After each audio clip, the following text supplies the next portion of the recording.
great to connect with you. You too. Yeah. Congratulations on everything. I found this documentary just absolutely raw, riveting, and honest, and I love the vulnerability in there, and it just was very revealing. So congratulations. Oh, thanks. Thanks. Yeah, absolutely. And it was great that you had Rob Lowe, Demi Moore, John Cryer, Leah Thompson, Timothy Hutton all came in, and Ali Sheedy came and supported. It's just really wonderful to hear their comments on things. So with this, do you feel that you've come to a place of peace from the inner conflict that was there, and for you folks being dubbed the Brat Pack? And how are you with that all now, having done this? Yeah, I mean, I think I said it to Emilio near the end. I just felt sort of liberating in a certain way, which I think is true. And I think the reason is because, what interested me to make the movie is that we all felt a certain way about it way back when. And now I had grown to feel sort of 180 degrees differently about it. And sort of, that was settled past, or so it seemed. And yet it had evolved. My reaction to it and my perception of it and my perspective on it had changed so utterly and completely that I thought that was worth exploring, So, I came to a place of just sort of embracing it and kind of feeling like it's a great blessing in many ways, this sort of being in the Brat Pack. Because, we become, like we talked about Rob there, avatars of a certain generation of youth. They look at us and they see themselves when they're young, and that with great affection. And so to sort of arrive at that conclusion from a place of going, I hate this. I hate being called a brat. And to me, it just speaks of the evolution of time in our lives and how we choose to view our lives. That's what was of interest to me. So did I feel peace with it? I find it interesting that it's evolved into a place that's certainly much more pleasurable to inhabit. Yeah. Right. Different level of vibration, right? So of the group, who do you sense handled the term, the Brat Pack, the best, or with more ease? Oh, I don't know. Rob certainly, I think we all, like I said, all disliked it at first, but I think Rob very quickly kind of realized that how the public was right and that they just saw it as this wonderful kind of thing. It's like, oh, they're us. These guys are us. I want to hang with them. I want to party with them, And then as time went on, it became, we became this representation of youth. But I think Rob knew pretty quickly that it was something to be sort of doing about face on and kind of go, wait a minute, these people their public's right.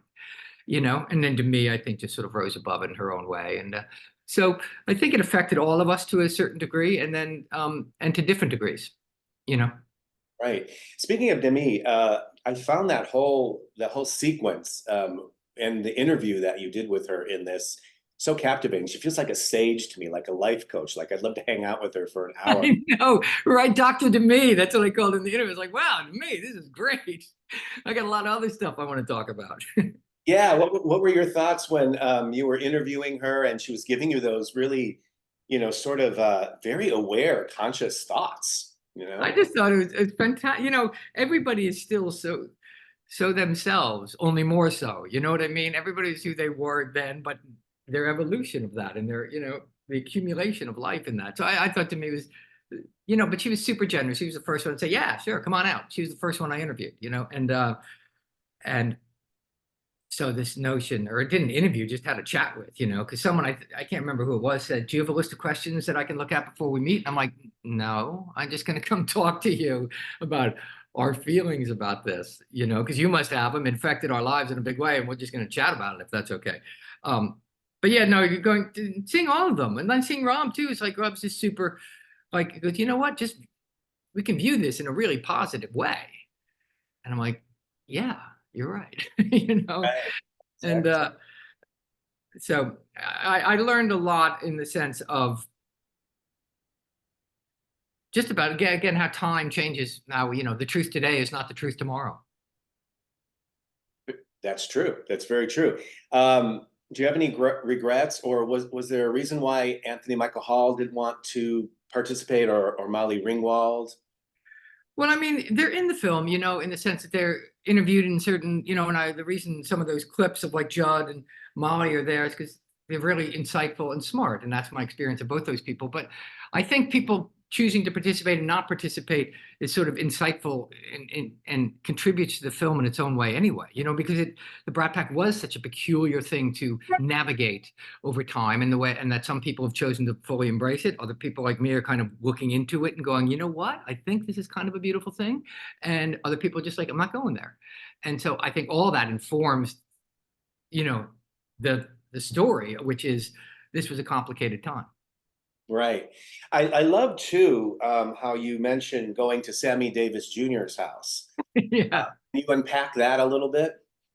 Well, I mean, as Rob said, because that's the kind of stuff that happens when you're in the Brat Pack. And what he really astutely points out is like that happens every generation. There's a group of people that stuff, when it's your moment that stuff happens, that kind of stuff happens. And yeah, I mean, it was just as we were at dinner. Rob invited me out to dinner at Spago, which was at the time the sort of the restaurant in LA and showbiz spot. And suddenly Liza Minnelli's at the table, and then she says, "Let's go to Sammy's house." And I thought we were going to go to a nightclub. She goes, "Let's go to Sammy's." And I'm like, "Cool." And I was so naive, kid from Jersey. I'm like, must be a nightclub we're going to. I had no idea. And then it's like, oh, we're at Sammy Davis Jr.'s house. Oh, okay. So that was kind of crazy. And he was super gracious and generous. And that was it definitely was one of those crazy nights of like, wow, I'm through the looking glass, how did I get here? We're hanging out with Sammy Davis. Right. It's a little bit of a surreal moment, I would imagine. Very, So yeah. there you are. You're going to, I love this. You're going to writer David Blum's house or apartment, who wrote the article, correct? And what are your thoughts before you get there, and what are your thoughts on the way out the door? Well, thoughts getting this. We're late. Come on, we got to go. And because we had just been upstate interviewing Tim Hutton, so we're racing down to see David. And so that's why in the elevator, I'd planned to sort of do a little talk on the way, but we were so late and couldn't find parking, and the logistics of life were happening. So finally in the elevator, I said, "Quick, turn on the camera, quick! I got to say something here." Going in, so I went, "Okay, we're going to David Blum's house, and if you told me 30 years ago I'd be talking to this guy, I would have said you were crazy. Let's see what happens." And, and then suddenly we're talking to him. And coming out of it, I didn't know what to expect at talking to him. And I found that I had such a feeling of affection for him that really surprised me. That, again, it's re-looking into our past in a certain way. Like, this is a guy I would have said, I hate this guy, X amount of years ago. And now suddenly I look at him and I go, wow, you're like the fifth Beatle, dude. You're in this with us,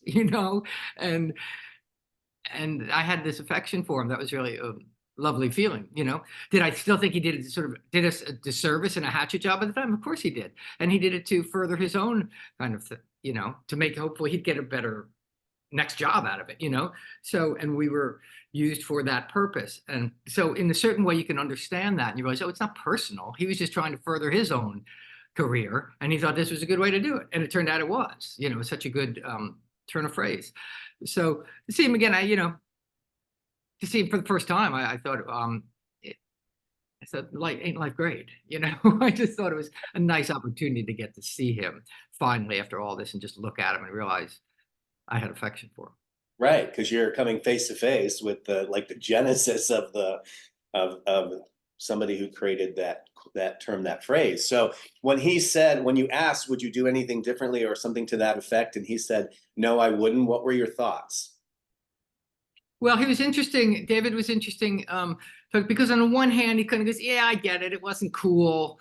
And on the other hand, nope, so he's still kind of playing, I think he's got us all on Google Alerts or something because he knows more about all of our careers than any of us do. So he knows what we've been doing for those 30 odd years. So I think he feels invested in a certain way. And that he wouldn't do anything. Sure, why not? I mean, it's nice not to regret that. I mean, I don't know if I believe that audibly entirely. But it was interesting. I just knew I just wanted to hear what he had to say. I knew I didn't want to do to him what he did to us. I didn't want to treat him unfairly. I didn't want to treat him, with a point of view. I wanted to let him present his point of view and talk for himself about what his experience of it was, how it came to be, and what his experience of it is. Because again, like with all this, I'm much more interested in the experience of it now than the experience of something 30 years ago. That the past is still living inside us and changing and altering and affecting the present is what I found fascinating. That's why I went and made the movie. That's why I always kept saying, yes, it's a cool nostalgia romp, hopefully, and there's good songs and funny hairdos and good clips, but really it's about the interpretation of the journey of our lives in the present, So I just wanted to hear where he was at with it, and if I went in with an agenda to try and, bring him down, it would have been that I wouldn't have been hearing him. Right. Exactly. He said at one point, he goes, he was lamenting about the guy when the guys were on Donahue, and excuse me, Richard Schickel said something that he didn't like the article. And David said, I mean, he was attacking me. Can you believe that? And I just kind of looked at him dumbfounded, kind of went, you don't see the irony here, David? I mean, that, and just let him have his say, because I thought that's what I was interested in, just letting him have his. I didn't want to have it pitch the thing or construe it. And, in editing it, I was also very careful to just sort of not try and he's not the villain. He's not anything. He's just an important part of this puzzle. Yeah, you really you get that sense throughout the whole documentary. You bring a sense of kind of groundedness and presence and curiosity to it, which is really, really refreshing. Yeah, I really love that. How do you feel movies like St. Elmo's Fire, The Breakfast Club, and Pretty in Pink, you've probably been asked this a lot. How do you feel that impacted that time period and then the future of films? Well, it was a seismic change in the culture that was happening there. And those were, at the forefront of that. They didn't create that change, but they were the results of that change, which was when Hollywood discovered that young people go to the movies 5, 6, 7 times and grown-ups go once. So the hell with the grown-ups, let's make movies for kids. And that was the moment when that changed and that started. And we were the people at the forefront of that. And then David Blum comes along, put the catchy phrase on it, and boom. And that's the handle you can carry it around with. Youth films, Brat Pack, boom, And so I didn't understand all those different things contributing together to create the Brat Pack. So the conditions were right and perfect that could happen, So, but they certainly did. One of the things those movies did, like St. Elmo's Fire and Breakfast Club, was they put friendship, like someone says in the film, they put friendship at the center of a movie and treated it the same way that romantic love had always been treated in movies before. It's just suddenly it was about friends, and young people just went, yeah, I want that. And so, that's the thing. You see in movies, you want that, and you want to feel that connection, and then, you're not alone, and that's all any of us want, is that feeling of connection, So then TV shows like Friends can come around. Friends is exactly St. Elmo's Fire, put in a coffee shop as opposed to a bar, because it's an 8 o'clock sitcom and not a 10 p.m. You know what I mean? So it's exactly that. Does that exist without St. Elmo's Fire? Probably eventually, but we certainly knocked down the trees to make that possible. Right. I agree with you. I remember when the film came out, it had such an impact on me. You hear this probably all the time from many people, but that and Pretty in Pink, obviously The Breakfast Club, just such a great impact. And I really feel that really changed the course of a lot of the films we saw at the time.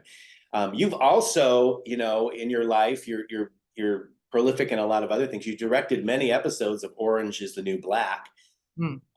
And at that point, Netflix was really which really kind of launched Netflix. What were your greatest takeaways from directing the likes of Natasha Lyonne and Kate Mulgrew and Taylor Schilling? But that was a really exciting show to do, because you knew, and I got those jobs early on because exactly what you said, Netflix was this company that mailed you DVDs. And so suddenly they're making TV shows. Like, we were all like, well, what's it going to be on? What network's it on? Well, no, they're going to stream it. I'm like, okay, but what's it going to be on? I'm like, no, this is, you know what I mean? We just didn't understand. I certainly didn't. And so nobody wanted to direct this show for Netflix. And I said, I will. And so I directed a bunch of them early on, and then it hit, and then instantly sort of everything changed. And the show is very exciting at the first couple of years. When you're right in the heat of something like that happening, it's very exciting. And I got to watch all these people who were thrilled to just have a part that wasn't the one line made, and suddenly it's about them.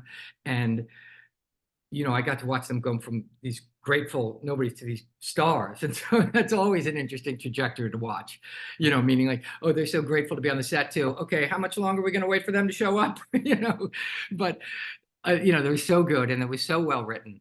That was an exciting time to be a part of that show in the first several years. Like all shows, it sort of becomes itself. But early on, when it didn't know what it was and it was finding it, and Genji was writing this exciting stuff, and these actresses were just exploding, that was you know, it was like herding cats. I mean, it was just chaos. And I would just be like, just roll the camera, just roll the camera. You know, I was well suited to that because I live in New York and I'm used to, and I have a lot of kids and things. I'm used to chaos. So that kind of, it worked for that show in a lot of ways. You know, there are scenes where there are 15, 20 people talking. You know what I mean? And to navigate that sort of chaos is fun. Right. I would imagine. It's interesting for you, I would imagine, to watch like it all being flipped. So now you're suddenly watching these people become these big stars. It's Well, I understand it, and I understand the demands of it, and the wonder of it, and the thrill of it, and the how scary it can be, and all that stuff. So I have great empathy for that. I mean, and I have great affection for that because it is a wondrous time. When if you're one of the lucky ones that happens to, like it happened to us in the 80s, that's it's a wondrous thing. So yeah. Well, a few more questions for you. Did you folks know when you were did you get a sense when you were filming like St. Elmo's Fire or even Pretty in Pink? Did you get a sense of like this is something special, especially I guess St. Elmo's Fire, which sort of kind of everything springboard from that. But I'm just wondering if you had a sense while you were doing it that there was something special going on. well, I knew for me personally that I was the right guy in the right part at the right time. Yeah, I knew that if I didn't mess this, I wasn't surprised when that changed my world, St. Elmo's Fire. And I kind of, and I was perfectly suited for that part. And, that sort of rotten before it's ripe cynicism covering a well of vulnerability and fear. And, I just inhabited that guy utterly. So, and so I knew I wasn't surprised when that happened. In a way, you're surprised once the train leaves the station and you don't know where it's going. But I mean, I wasn't. So that changed my life professionally. And then Pretty in Pink came, which I did not think much of. That changed my life in the world because that became a thing. And then I became a young heartthrob, for a moment. Whereas that movie I didn't particularly see as I was very surprised by the success of that movie. I thought it was a silly movie about a girl wanting to go to a dance and make a dress. I didn't get it. I didn't get it. So Right, right. Well, one last question for you. So flash forward 60 years from now, okay? So we're over there. Maybe, maybe we've all kind of transitioned on, move on. Now, how would you like your professional career to be remembered, your legacy and such? And what do you sense it might be initially remembered for? oh well, you always know you're getting old when people start asking those questions. So You're young, you're young, you're I young. always think my answer. That's none of my business, and I don't really. It's just none of my business. And then I think Emilio said, Emilio Brat Pack Estevez will be on my tombstone. It would certainly be, if there's an obituary, it'll certainly be in the first sentence of mine, and I'm, like this movie is about the journey of being like, oh, really? To, oh, awesome, and fair enough. Right. Well, what do you hope viewers take away from this? Well, I think it's a fun nostalgia romp. I think most people will be coming for that nostalgia romp, and then I think it's just that about how we make sense of our lives over time and how that things can be reevaluated constantly and things can shift. So you could overlay, hopefully, a really important seminal experience in your life onto like what happened with us in the Brat Pack, and you would go, huh, interesting. I used to feel this, and now I've grown to feel this way about that. That's great. You know what I mean? And hopefully that sort of, so that there's a sense of identification with it as opposed to just going, oh, wow, those are cool hairdos and, great songs and stuff like that. So there's something else that's actually going on about our relationship to ourselves in our past. Right. And it's very full circle in a way because that movie, St. Elmo's Fire, a lot of people identified with that and really reflected on things in their own life. And here we are 30 years later, and this film offers an opportunity to do that just as well. So again, thank you for creating it. I'm a fan of your work. I love you on The Resident or on The Resident as well. So it's Thanks. to see all this come to light. And thanks for your time today. Cool. Thank you. Enjoyed it. Thanks.